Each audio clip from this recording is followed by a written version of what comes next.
record on this computer. Okay, and so basically the way, so for those of you who don't know me, my name is Rhiannon Catherwood, and I am one of our creative writing professors here at OCC. And because because I have some experience with publishing creative writing, and we're trying to really push forward in developing our degree program that is designed to help people become professional creative writers. We wanted to start that by kind of doing a bit of an overview of how creative publishing works. And so I have a presentation for you that I'll share now, and feel free. I'm going to make plenty of time at the end for questions, and I'm willing to hang around past 4 if anyone wants to keep talking. But for now, I'm just going to kind of start walking you guys through the basics. All right. Can someone tell me? I don't use Zoom a ton. You can see the PowerPoint now, right? I can, yes. Okay, cool. Sorry, I'm very new to Zoom. So, all right. So welcome. All right. So to start with, I'm assuming that you guys are, or those of you who I don't know, I'm assuming that you are in our creative writing classes, at least, if not in our creative writing program. And so that's sort of who I have designed this presentation for creative writers who are new, maybe, practiced at writing or learning to write at a professional level and taking it seriously. By taking it seriously, I mean that I'm presuming that you desire for creative writing to be at least part of your career, if not your full-time career. And this is definitely for, just so we're clear at the start, this is for writers who either at this point have work that they suspect may be publishable already, or are getting there, or working on getting to the point where they have publishable work. I just want to say up front that this is not a presentation about how to write or what you should be writing exactly. I mean, if you want that kind of help, then the answer is obvious. Take our classes, because our classes are awesome. So this is more about, once you have work, how to get it out into the world. And primarily, this is going to be geared toward writers of short fiction, creative nonfiction, poetry, and drama.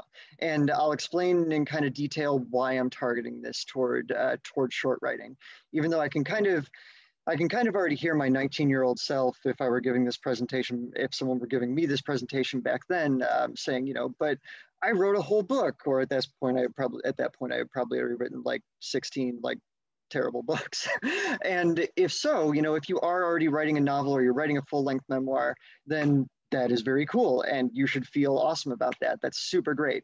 But if you are looking to publish a book, and if you are not a published author already, then you are definitely going to want an agent. That's the first thing that I'll tell you about trying to publish a book.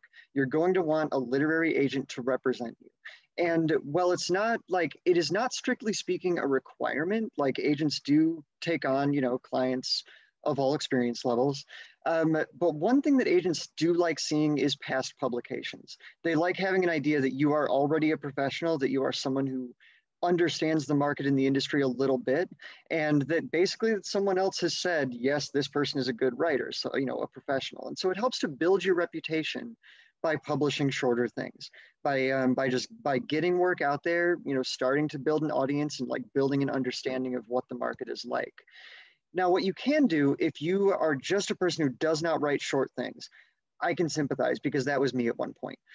One thing that you can do is plan to pull an excerpt. There are a lot of places that will publish excerpts of novels or excerpts of full-length memoirs, as long as it can stand on its own. And so this is useful for you if you are, even if you are writing, even if you are a novelist and this is what you are doing, I'm writing a full book, and that's my form, great. You should be thinking ahead to having a section of it that can pull out and that could stand on its own as a story. Because basically the idea is that a first book from an unpublished author is a really big gamble. There's a lot of work that goes into publishing a book, a lot of legal work, a lot of marketing work, a lot of negotiations, a lot of contracts, and all of this, all of this takes energy. All of this takes hours of work for a large group of people. It's always going to be more than just you. And so a full book from an unpublished author is a gamble, and that can be a tough sell. Now, what is much easier to sell would be things that are shorter, essentially. Shorter work is easier to sell.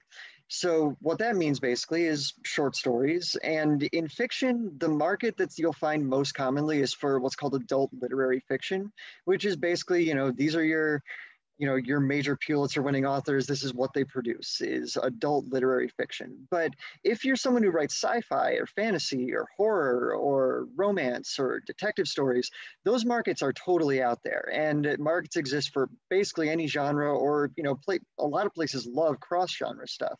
And so the markets are definitely out there for short fiction in any genre. But adult literary is probably what you'll see asked for most often. And same kind of goes for creative nonfiction. Memoir is what you'll see most often, but it's very, very easy to fold travel writing or lyric essays or braided essays or any of the kind of like different forms of creative nonfiction into that. It's very, very easy to do. When it comes to poetry, or I'm sorry, I already said novel excerpts that can stand on their own. Then you'll also see plenty of calls for submissions for poems and small poetry collections. There will be a lot of places out there that are saying, send us 3 poems, send us 5 poems, or they'll simply send you, a general length, like a line count, and say, send us however many poems you got that are within this line count. You'll see that a lot. And finally, one-act plays. Now, I am not a dramatist. I don't write plays, and so I don't have a ton of advice to offer on that, but I'm going to give Professor Snow a chance to talk a little bit after this presentation, and hopefully he can kind of illuminate this aspect of the publishing industry a little bit more for you, because I should have introduced this earlier, I write fiction and nonfiction. I don't really write poetry, although I see the calls for submissions a lot, and I definitely am not a drama person. But Professor Snow is, and he's brilliant, and we'll talk to you a little bit more about that later. Now, when I say short, I want to be specific about what I mean, like what exactly does short mean? With poetry, it's almost always measured in lines, or sometimes they'll measure it in pages. And generally, they'll be looking for poems under 50 or under 100 lines. Those are the counts that I see most often. And when they say, like, they'll either say a single poem or a small collection under 50 lines or under 100 lines. And what I'm actually seeing a lot of lately is people looking for chapbooks, which I have never published a chapbook because I don't really write poetry.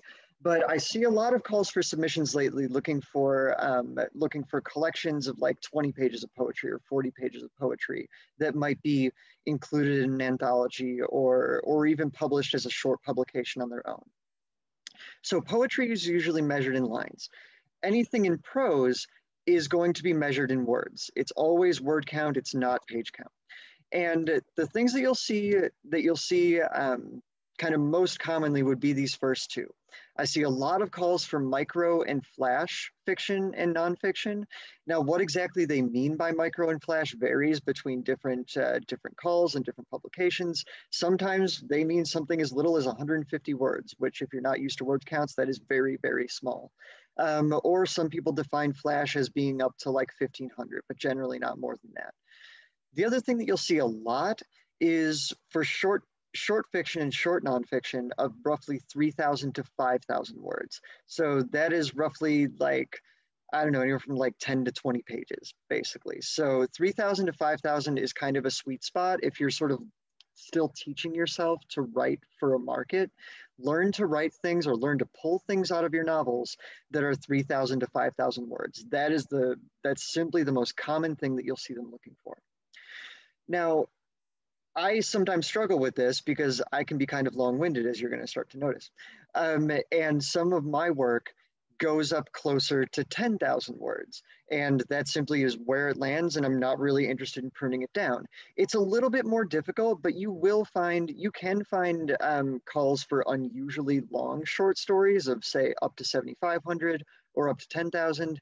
They're a little bit rarer, but you can definitely do it. And you can absolutely find calls for submissions for novellas. So that would be, the novella length is usually 20,000 to 40,000 words.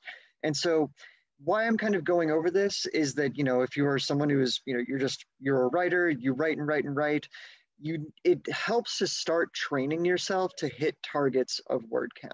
Even if it can seem kind of limiting, it's a way to start, you've got to learn to work with an audience and learn to work with publishers. And that means a little bit kind of learning what they want. Now, in terms of, I keep mentioning publishers and I keep mentioning calls for submissions and I keep mentioning, the people who are looking for your writing.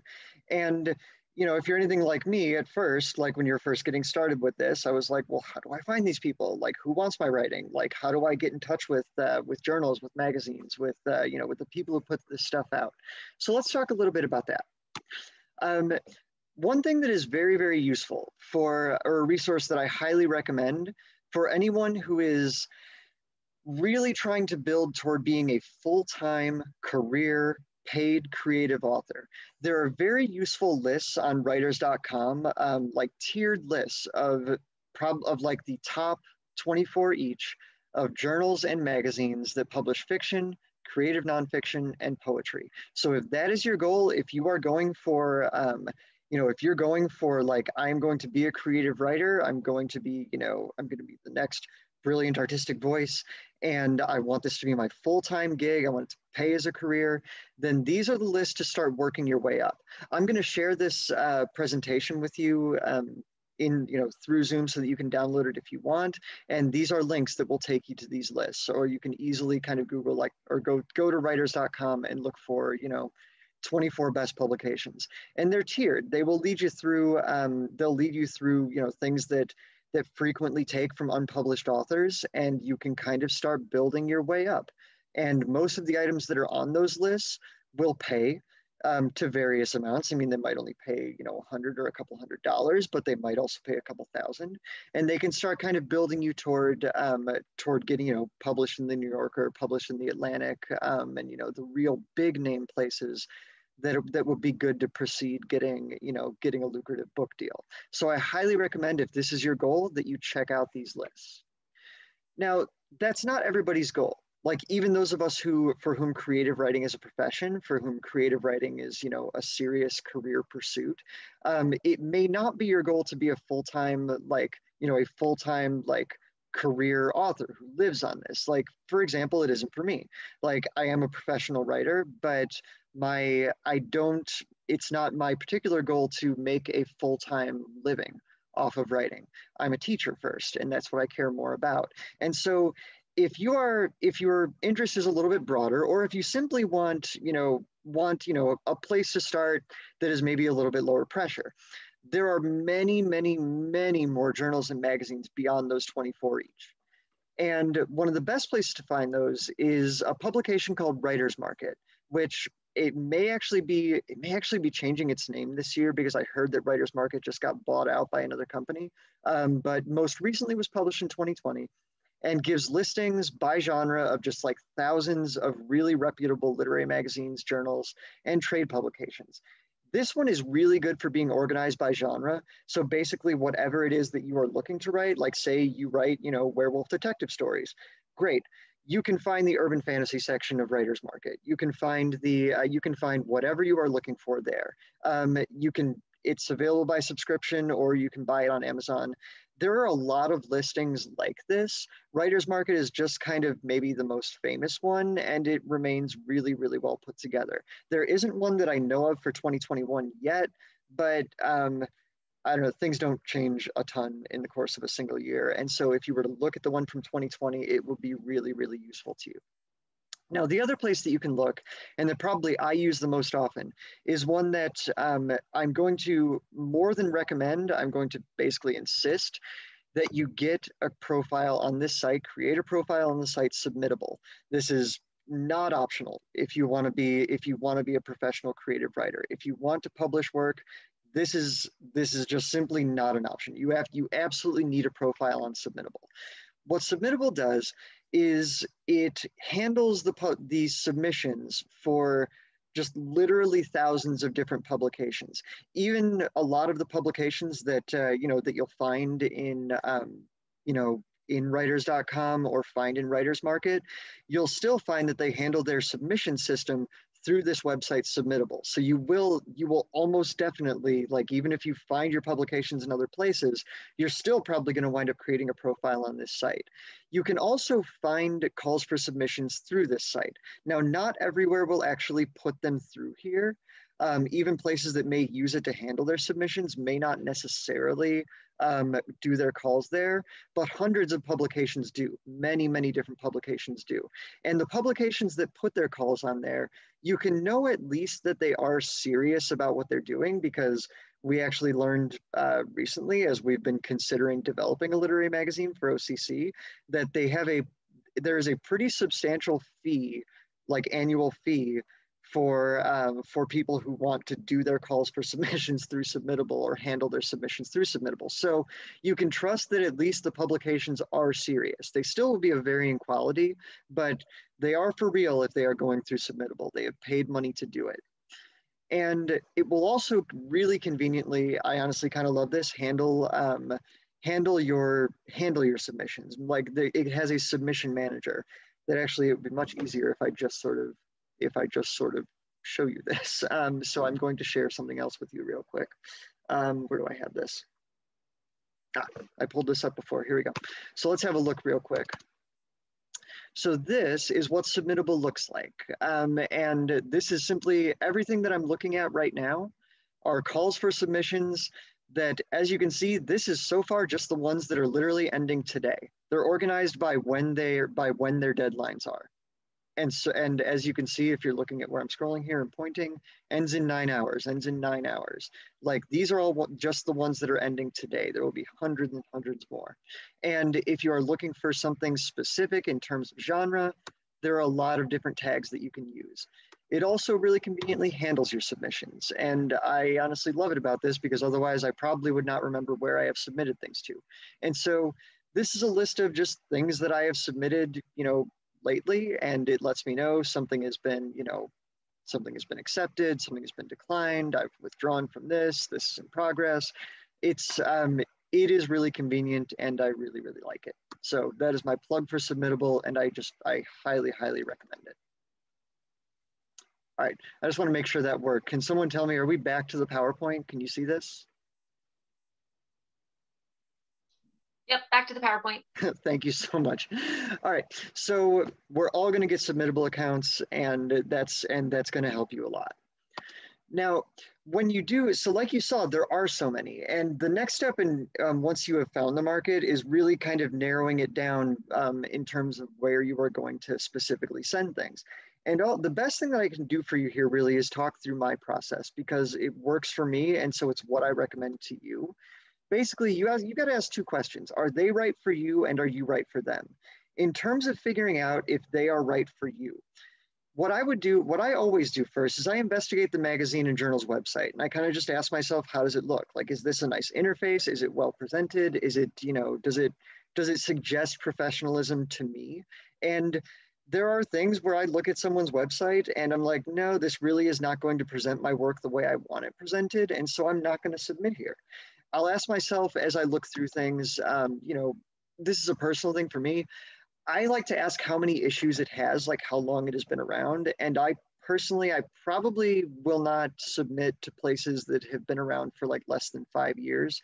Like 5 or 10 years would be kind of my minimum, because that tells me that they're established, that they're for real, that they, if they've been around for at least 5 years, much less like 10 years or more, they have an audience. People read them, which can be a difficult thing to determine. Like, unless you have some special software to really track like the analytics of like, how many hits any given website gets in a month, it can be tricky to figure out exactly the readership of any given magazine. But if they've been around for a while, that tells me that they are having some success. People read them, they have an audience, they have readership. And so if I get published there, people will read my work. And that's personally what I care about. So I care that they've been around for a little bit.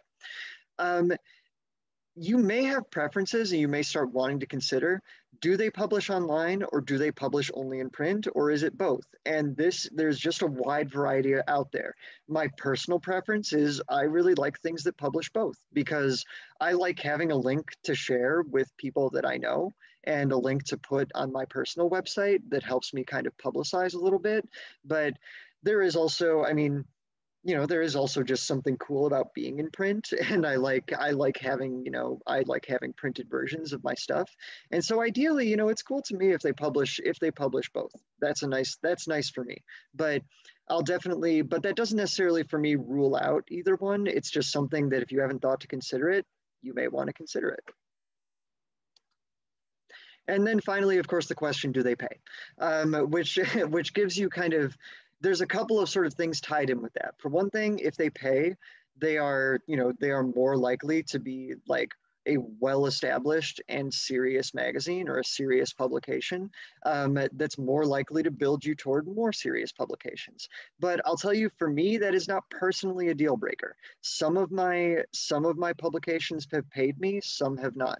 And the ones that do pay me, it is certainly not enough that I'm making a living on. Like it would be, you know, I might make a few $100s. That's not, this is not career income for me. But for me, that is okay. That's something that is kind of an individual thing that you have to decide for yourself. Like, how much does that matter to you? Then next, in terms of the questions of, am I right for them? Like when I'm asking myself, you know, if I'm asking myself, am I, you know, are they going to want me? I don't want to waste my time on places that are not going to be interested in my work. And, you know, publications have widely different criteria for what exactly they're looking for. So in terms of figuring out whether I'm right for them, for one thing, I read the call for submissions. I'll also read their mission statement. I'll read whatever materials that they have that they put out there where they, you know, frequently they will describe what they want. They'll describe what they like. They describe what their tastes are. And I will read that and I'll be like, okay, does that sound like me? And if it doesn't, then I'm going to skip it. I'm not going to bother because why waste my time? And then I will also, you know, this is the part of the process that really does take some time. Most places, even places that only publish in print, will frequently put out some of their work online. And it's in part, you know, advertisement material for them, but it's also, I think, kind of designed for me to be able to do this, for me to look at some of their available content and basically ask myself, does the style that they publish resemble what I do? Like, does the stuff that they like fit the kind of writing that I produce? Like, do the voices that they publish sound like me? And if so, if I've answered these questions to my satisfaction, then this will be a place that I submit. And this mainly, it may sound like it takes a lot of time. In the long run, it will save you time and save you stress if you can kind of figure out in advance, is this a place that I should be, you know, that I should be sending to? Now, as you do this, as you're starting to read calls for submissions, you're going to start asking yourself probably a bunch of times this question of like, is this normal? As you start like seeing different things, it's natural that you're gonna sort of have some questions, and I'm going to try to answer some of those for you right now. And the first one you might wonder about is reading fees. So reading fees, sadly, are well, not so sadly to me, are pretty common. It is very, very normal for publications to say to say like, you know, we have a reading fee of $3 or $5. Reading fees are very common, but they should be small. Like if you see a larger reading fee than $3 to $5 or 10, I guess at the very most, that starts to be a little weird to me, and I start to kind of wonder why. With the exception of contests, like if something is not just a publication, but they're actually holding a contest, it's not uncommon at all to see a contest fee of $15 or $25. You'll also sometimes see magazines offering expedited responses for like $15 to $20. You know, where they might say something like, "Hey, we have a response time typically of 2 to 4 months, but if you pay this $15 to $20, then you'll have a response time of like 2 to 4 weeks." You can do that if you want. I personally don't, because for me, I just prefer that they take their time with it. I am not trying to rush them, and I feel like rushing them probably has a worse result, and so I don't do that. Some magazines will also offer editorial feedback for $15 to $20, which I personally don't do, but if you're really new to this, it's actually not a bad idea, and I do kind of recommend that. And definitely the thing to read into this is if they are offering editorial feedback for $15 to $20, and you don't do that, then basically do not expect feedback. And just in general, unless you're paying extra for it, do not expect editorial feedback. They are not going to explain to you why they chose it or didn't choose it. They are just going to choose it or not choose it. So don't expect feedback otherwise. Let's see, what else? You should definitely expect stipulations that work must be previously unpublished, and that includes any kind of self-publishing, including if you have a blog. If you want to start publishing legitimately, do not post things on your blog. Just stop. Okay, don't publish anything on your blog or in any other medium that you are planning on putting out professionally, because some will say that specifically, they'll say including on blogs, but whether or not they say it, they mean it. And you will sign a contract to that effect. And so like, if it comes time that, that you've submitted it and then they send you a contract, that is a legal document, and and they are asking for first publication rights, and they expect it to be unpublished. So don't screw yourself up in that way. Or if you've got it up there, take it down and hope that no one ever notices. Simultaneous submissions. You'll see this term come up a lot. And what the term simultaneous submissions means is submitting the same piece of writing to more than one publication. 15 or 20 years ago, this was something that was not done very often. It was actually kind of expected that wherever you were publishing to, you did one at a time, and that was it, which was a serious pain in the ass, because really, like, this did take, it would take a long time for them to get back to you sometimes. And maybe because of that, and just because of how many publications are out there now, simultaneous submissions it's been a big reversal, and they're actually kind of more the standard now. Like, it's almost generally expected that you will be submitting to more than one place at the same time, just because response times do take so long. This is just pretty much what's done now. But with that said, not everywhere is on board with that. And the more prestigious the magazine or journal is, the more possible it is that they may be like, no, do not simultaneously submit. You submit it to us if you want it to go through, and you're taking your gamble on us. So you want to make sure to check, even though it's more or less the standard. Now, two things that are not normal would be A, paying for publishing costs, or B, being accepted without critical review. And so basically kind of what I'm getting at here is you will, if you just start Googling like, places to publish my book and things like that, I guarantee you some of the top results will absolutely be self-publishing.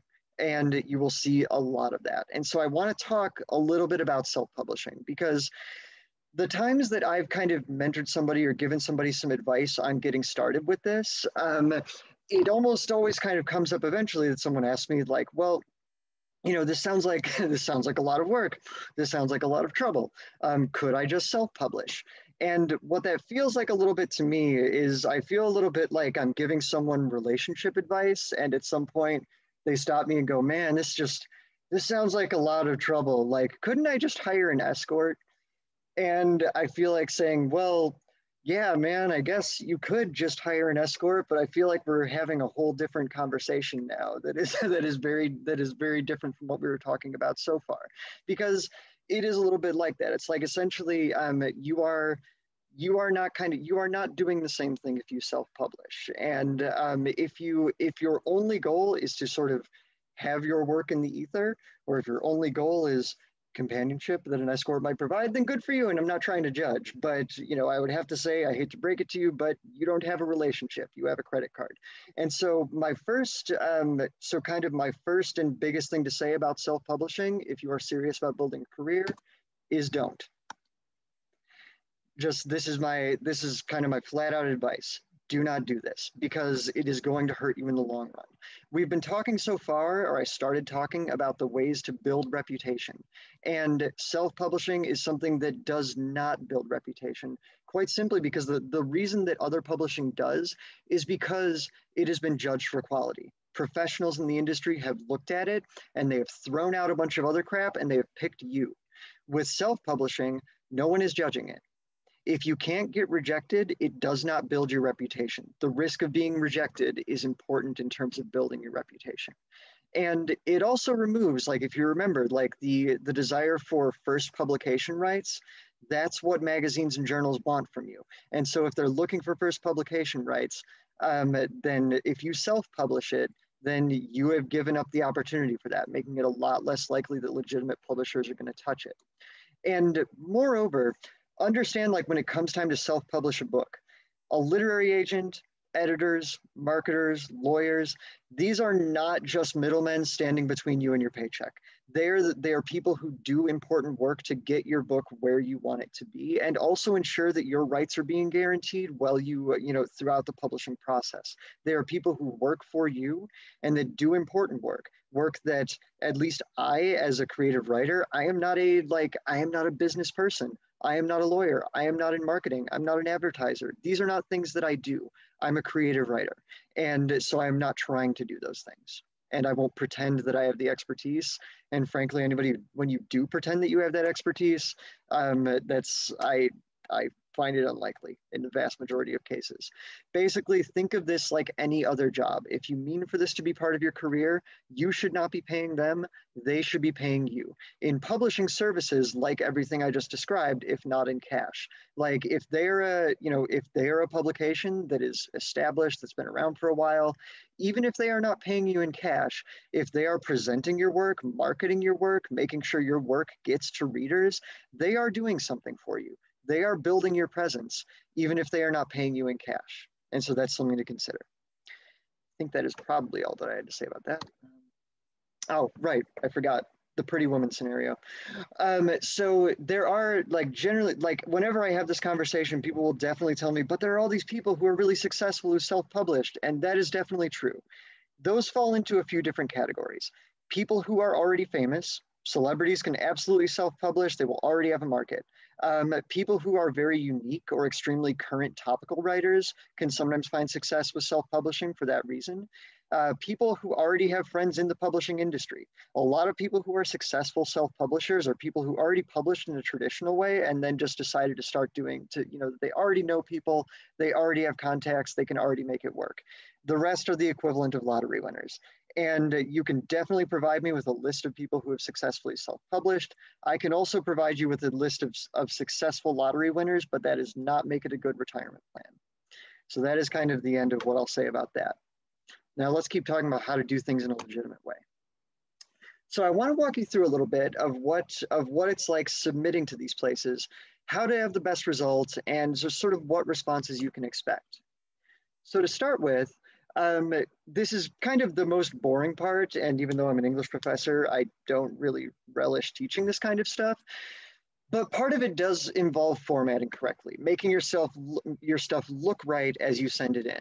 And sadly, depending on, you're dealing with people who are in the industry of writing.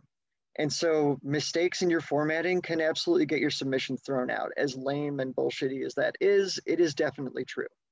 And so things to know in case it needs to be said: general expectation for prose, or actually for that matter, poetry. Times New Roman, 12 point, double spaced, put the page number in the header. This is basically always. And so just get used to doing that. And beyond that, you really want to pay attention to what they ask for, because a lot of places will have specific requirements. And if you just kind of breeze past and use the same cover letter and the same submission thing for everything that you do, then there will be places that you botch because they are looking for something specific, or they want you to do something specific. In part, like half the time I suspect it is just to make sure that you have read it. Like they want to know that you've investigated them a little bit. And so if you blow past like their requirements, that is not going to make it more likely for them to actually accept your submission. So for example, they might say things like, make sure to put your, they might say, make sure to put your word count in this spot. They might want your word count in the file name. They might want your word count in the cover letter. They might want the cover letter as a first page of the document. They might want the word count in the first page of the document. They may be particular about where your name appears or doesn't appear. There are there are more and more places that I've seen lately doing anonymous reading, like to help eliminate, any possible cultural bias, that might result even from knowing an author's name or gender for that matter in some cases. And so some places will say, make sure your name is not anywhere in the file. So not in the file. So whereas some places will say absolutely include it. So basically just make sure that you absolutely follow what they are looking for. Then you are almost everywhere asks for a cover letter. Like there are some that don't, some are just like, yeah, send us your stuff, we'll look at it, end of story. But a lot of places will actually ask for a cover letter. And this is something that, can be a little funky if you haven't done it. Cover letters for creative writing pieces should be very short. You keep it extremely concise. Basically what I do, this is just a personal method that I came up with. My first paragraph, I talk about the submission in just like 2 or 3 sentences tops. Title, synopsis, major themes, and I may mention something about them and why I'm targeting them. I might do that. Second paragraph, very quickly, this is about you as a writer, previous publications or relevant life experience. And I do say relevant, like don't throw them something that, has nothing to do with what you're writing. But if you're writing something that is, set, and all the characters are, I don't know, fishermen on the coast of Maine or something like that, and you worked as a fisherman off the coast of Maine, then that is relevant. So you can talk, like mention, I'm writing something that's really tied to this particular setting and I lived here. Or, if I'm writing something about like, if I'm publishing something about queer experience, or trans experience, I might mention that I'm queer, that I'm trans, like, this is stuff that could be significant. Then you just really politely close and get the hell out of there. Now, a lot of places will say that they want a short bio after your cover letter, and they'll usually tell you a word count for that. They'll tell you exactly what they're looking for, and it's usually very short. And that bio will generally be written in the third person. The reason why you write it in the third person and why they want it that way, even if they don't quite say it, the reason why they want it that way is that they will take that and just copy and paste it, and that will appear directly under what you are writing or whatever you are publishing. And so what they're looking for is basically, how exactly do you want us to refer to you? And so you write a bio about yourself in the third person, and they will copy it and paste it. So an example of this looks like this. I just grabbed one of mine that I used earlier this year. It goes like, this was for a fiction piece.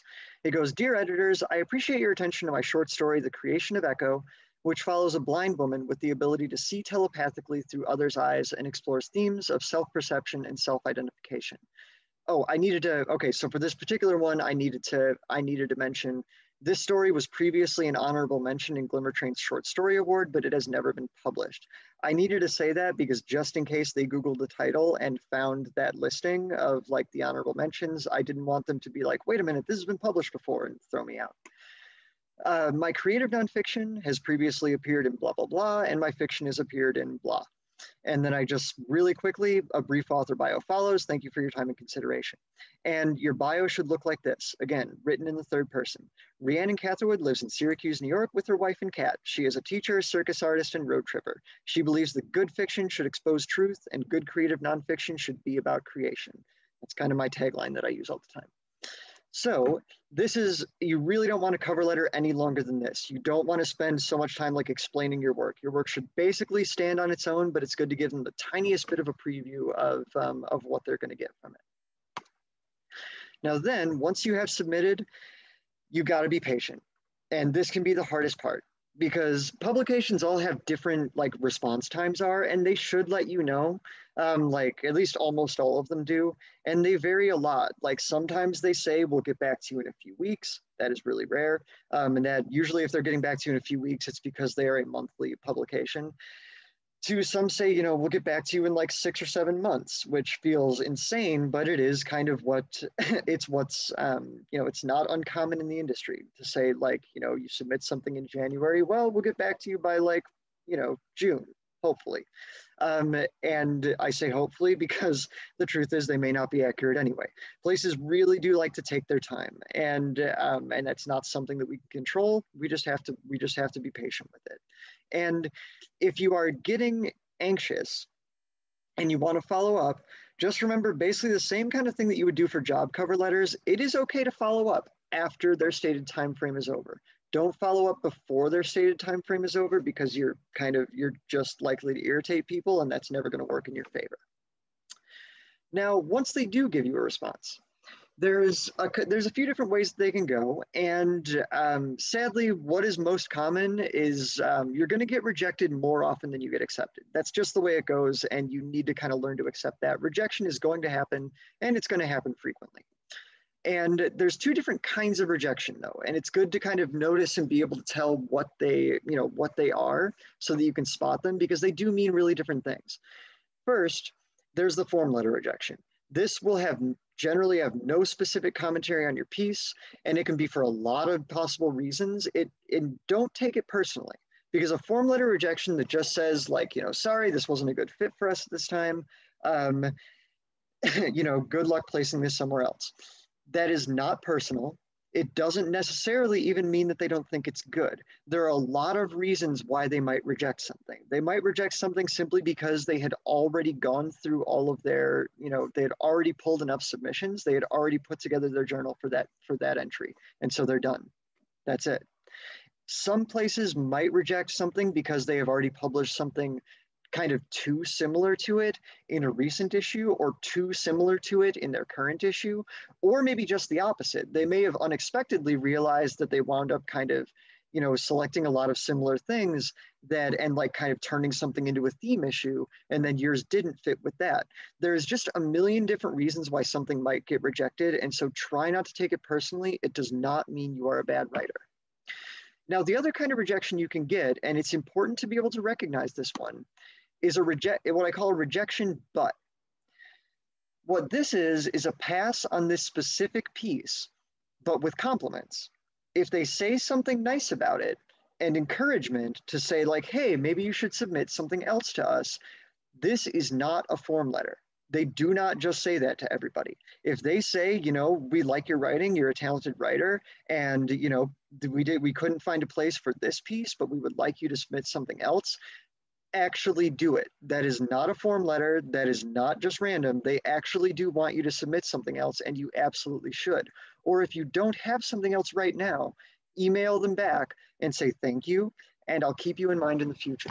And this is just because that's great. Like, see this as a positive. If that happens, it's kind of sad that they didn't pick your thing, but you made a contact, and that's a good thing. Then there's also different kinds of acceptance. Or actually, that's not quite true. There's more. There's only one kind of acceptance, but sometimes you'll get, like on rare occasions, or at least for me, this is pretty rare. You will get feedback that suggests changes and revisions, saying basically, we don't find this publishable right now, but we find a lot of value in it. We think it's pretty good, and they're offering to take a look at another draft. Now, I don't know, this may just be a personal thing. This has literally only happened to me once, but I know that it has happened more often to other people. Me, usually they either reject me or they accept me. It's only happened like literally one time that they have told me, that we would like to see another draft with these changes.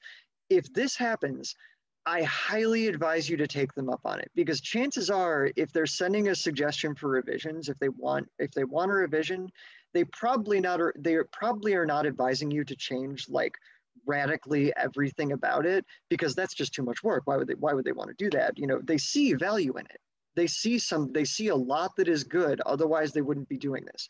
So I really highly suggest that you do not turn that down.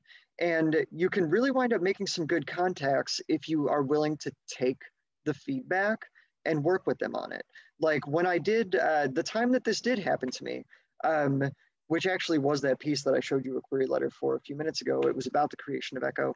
I emailed them back, both asking for, because what they basically didn't like, in that case, they said, well, we love almost all of this, but the first page and a half basically was dog shit. Like they hated the opening. They did not like it, which, I thought the opening was pretty cool. I thought it worked, but they didn't. And so, but they're sitting here telling me that they loved the other 28 pages of my piece of writing. And so I was like, well, geez, if they loved like the last 28 pages of this piece of writing, then I'm going to take the feedback. And so I asked them for a little bit more detail about what issues they have with it. I sent like 3 different suggestions for different possible openings that I could write, and I asked what they thought of those. And I'll tell you, the editor that I was going back and forth with, she seemed just extremely relieved to actually be like talking to a writer who was willing to, like, in good nature take the feedback and was not resistant. And so I don't know what most writers are like, but I'll tell you, like, this is a way to make a good contact. So do it. Like, take the feedback, take it as constructive, rework your shit, and and resubmit it. And then sometimes, thankfully, they'll just accept it, and that feels awesome. So, like, this is what it's all about. It's going to happen less often than rejection, sadly, but when you do get accepted, you're going to feel great, and this is you kind of getting on your way to really building a career in writing. Now, once that has happened, you might suddenly realize that you've got some questions, and it is totally okay to ask questions. Some things that you probably should ask if it hasn't been established yet is, you can definitely ask, what is the timeline for publication? Is this coming out in your next issue, or how often do they publish? Like, is this an every other month thing? Is it coming out 2 months from now? Is it coming out next year? Like, I have had everything from we're a monthly magazine and it's coming out next month, to the most recent thing is that there's something that I submitted in January, got accepted by February, and it's coming out in like first quarter of 2022. So it's perfectly okay to ask about the timeline for publication. You can also ask, we talked earlier about how places publish both online and in print, or some might be just one or the other. If they do both, it's a good idea to ask, where am I going to appear? Does everything appear in both places? Because it may or may not. And there are places that, for example, they might put most of what they do online, and then have just like once a year put out a print anthology that has like the best of what they've done that year. There's a lot of different ways they handle this, and it's totally okay to ask that question. You can also ask, and this is a good thing to notice, like, it may be in the contract. If not, you want to ask about it. What is the term of copyright?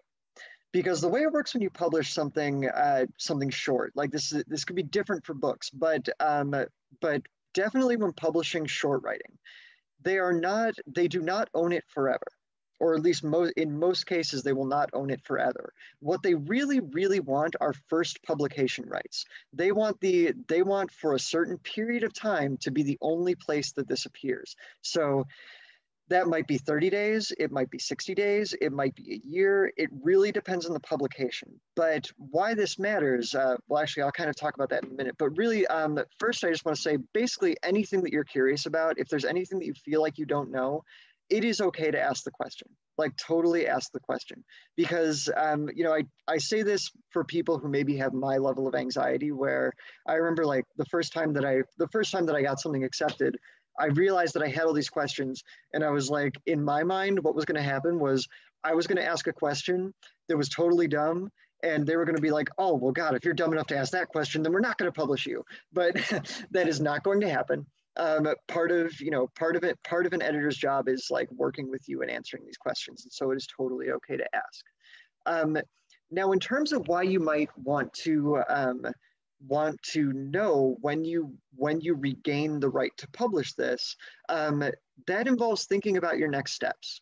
Because now that you've started to publish some things, there are a few things that you definitely want to do. If, say, you have submitted to 5 different places, you want to make absolutely sure that you withdraw from the other magazines when you've been accepted somewhere else. Like, if I've submitted to 5, I get accepted at 1, make absolutely sure to like withdraw, whether by email or Submittable has a handy feature for it, withdraw from wherever else you have submitted, because otherwise you are really kind of, on the chance that another place actually says, yes, we want this, and you have to say, oh crap, I forgot to withdraw, you have not made a friend that day. If they send out an acceptance letter, they are already counting on it. They are already building their issue around it and counting on you as part of it.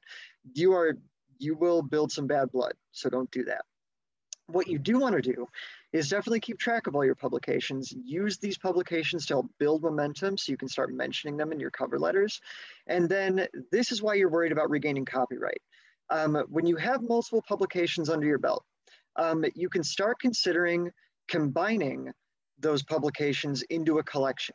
Now, once upon a time, you know, like 10, 15, 20 years ago, this was not super common. Like things that you would publish, you know, you would see that were like, you know, anthologies of one author's work, you know, a bunch of short work by a single author, were more commonly things that were already by established authors or famous authors who then had said like, hey, I have a bunch of short stuff, why don't you collect it and publish that?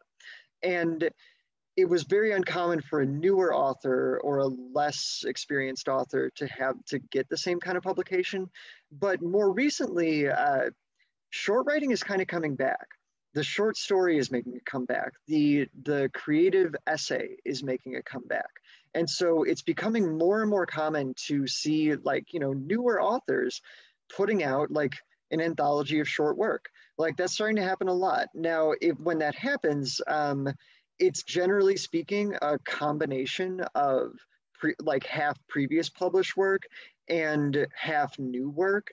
And this is sort of actually kind of the point that I'm at with my writing. I have a bunch of sort of short publications, and I'm kind of at the point where I'm ready to sort of stop. I'm basically going to start producing things that I am no longer trying to put out because I'm trying to build toward having a book of half old stuff and half new stuff, because they will want to mix. And so that's kind of, yeah, these are kind of like your steps into like taking this a little bit further. Now, that is about it. Let's see, where are we at for time? Oh my gosh, it's already 4. I've been talking a little bit longer than I thought. I am willing to stick around for questions, but let me stop sharing here. I'm sorry that I kind of like I cut into the time that I was going to give Patrick Snow, but are there any questions that anyone wants to ask? Or actually, yeah, I'll kind of make time for questions first, and then we can always, I don't know, let's see, I don't know, Pat, are you, Pat, is there some stuff that you would like to say quickly, or what should we do? Do you want to talk a little bit, or should we do questions? What do you want to do? I can actually just and I'm with you. I'm new to this Zoom thing, and by new, I mean I use Zoom, but now I'm so ingrained in Teams that I've forgotten Zoom. I can just very fast say that I'm going to put in the chat. I'll put my email address. Much of what I was going to cover for specifically screenwriting and then some playwriting was actually covered, and Rhiannon, you covered a lot of that. Good. Some of the same rules apply. And I'll just very fast say things like, if you're really wanting to enter into the industry of selling a screenplay or selling screenplays for a living, you need to have an agent, you need to have a manager, you need to have an entertainment lawyer. You know, these types of things are going to all be important elements. Again, just like Rhiannon suggested, they are the people that go out and do the legwork so you can write. And that's important stuff. I would also say I did have a link that I'm actually going to remove from the document that I can send out if you email me and want it. I'm going to remove it because we're not going to right now if you'd like. Well, I was going to say that the link in there is actually one that's a self-publisher for plays. And I was going to go over some of the same things you were covering about self-publishing, gotcha. that it's an option, but it's only one option. And it's usually an option that does have limitations or restrictions that come with it and so on. But I was going to say, you know, pursuing a screenplay is not the same as trying to publish a short piece of fiction, of course, because you don't usually publish screenplays, though there are websites that will then have screenplays, especially those that were either produced or that were commissioned by studios but never actually produced, and these types of things. But there are ways you can go about getting yourself the foot in the proverbial door, if you will. And that's what my document, what I can do is I'll put my email address here in the chat. And then if you're interested in the document, I've put together in a Word document a series of links for things like screenplay contests and their fees and their due dates, if you will. Excellent. Although it's Some of them are kind of like you were talking about, Rhiannon. Some are a little bit behind or haven't come out yet for this year, so they're outdated. Right. But at least you'll know to look for those dates now, because you'll have something that's connected to these different contests. I have a couple of links for query letters, which are going to go back to reinforcing some of the concepts Rhiannon talked about with her letter and her ideas for letter writing. And then I would just say that I also have some discussion or links that discuss, I should say, the TV screenwriting and fellowship work that some students or some people may be interested in. So there are contests for screenplays, just like there are for movie screenplays that would be teleplays or television pilots. There's also internships and fellowships for both movie and television screenwriting. So these are ways to get the foot in the door. I'll throw my email in, but I'll say that actually a lot of what you covered, Rhiannon, applies for both. So we don't need to waste more time of our students and ours with me just babbling things you already probably said better than I would anyway. So thank you. I'm going to put my email in the chat. Anybody who's interested in those materials, I will pass them along. Awesome. That sounds really, really useful. And for anybody who wants to either review or use the links that I included, I did just put the presentation from today into the chat, so you can feel free to download that. Is there anybody? I know we're right about at time, but and maybe people have other places to be. But does anybody? Oh, thank you, Colette. I'm glad that you enjoyed it. Is there anything that, I don't know, that anybody, was I confusing? Sometimes I can be as I start to get into a ramble. Is there anything that anybody wanted to ask? Oh, Richard, cool. So Richard says, questions I've had for decades answered, thanks. Missing those gnarly, drudgy, yeah, and finding and retaining an agent. So I'll tell you what, Richard, if you'd like sometime, I'm gonna put my email in here, because I'm going to fully be upfront. My publications have been fairly short. So I do not have a literary agent because I don't publish books, at least yet. And so, but I do actually know a fair bit about looking for an agent. So I'm willing to chat with you about that. I don't want to get into a whole thing now, but if you would like to have a conversation sometime about looking for a literary agent, I'd be happy to give you some help with that later on. Okay. Cool. All right. Is there anything else that anybody? Excellent. Oh, and you're Pendy's. Are you Pendy's dad?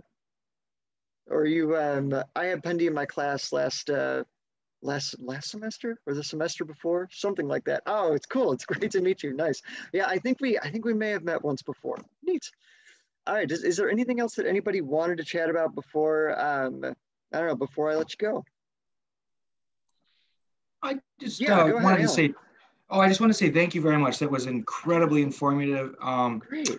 Getting published is obviously a difficult task, but your presentation it made it seem like it wasn't so daunting. Like it's not an impossible thing. No, and you can do it. I'm not the best writer in the world. If I can do it, you can do it, man. Like, thank you so much. It's absolutely doable. It's just, I think it can seem daunting, and why I focused on the short stuff today is like, it can seem daunting because like, I'll tell you what is daunting is publishing a book. That's hella daunting. Like, it's not that it's not doable, but it's a big leap. And if you're totally new to this world, like it's a big leap. Like it's a tall order. Whereas just looking for, smaller publications, just start building your reputation, building your market, like that's totally within your grasp. Yeah. Okay. Anything else before we shut it down? I was just going to say, Rhiannon, that a couple things. Number one, Alan is in my screenwriting course right now. And I think we've sparked in him a desire he's been writing most of his life, but I think we've sparked a desire for him to more professionally pursue it, which is a really cool thing. I will also say that I had a number of students in my screenwriting course when I was plugging this event say that they had you in the past and Oh, loved cool. you as a teacher, which I was not in any way shocked by. And I'm sure none of our colleagues here are. But I just thought you should know that this was a great event, and it adds on to the reputation that you have for this great work. And to be honest, as I said before, a lot of the stuff that you've covered, I mean, not only was it thorough, but it covers the basic ground for any professional creative writing endeavor.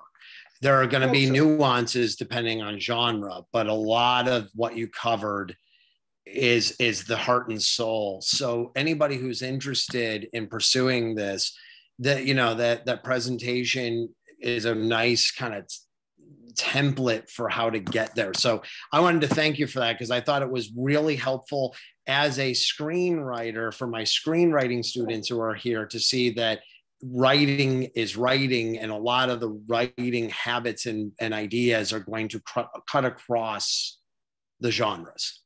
Awesome. Well, all right. Thanks, guys. I had a great time doing this. Thank you so much for coming, and enjoy the rest of your semester, and good luck. You know where to find me if you need. All right, so I'm gonna shut it down now. Thanks. Take care, folks. Thank you. Thank you.